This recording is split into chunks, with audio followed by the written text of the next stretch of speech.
تعالوا النهاردة نعمل صينية بطاطس تحفة من غير ولا لحمة ولا فراخ، وهعملها لكم بطريقة الزمن الجميل، طريقة ستي وستك والناس الجميلة اللي كانت بتعملها.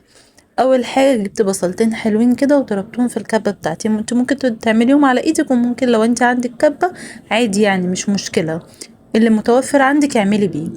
ورحت نازله بربع معلقه فلفل اسود ونص معلقه ملح، وبقيت افرك البصل لحد ما حاولت انزل الميه بتاعته. ورحت جايه البطاطس بتاعتي، خلوا بالكم انا قطعتها لشرايح تخينه مش رفيعه، وكان عندي فلفل الوان حطيت الفلفلايه وقطعتها شرايح فوق البطاطايه.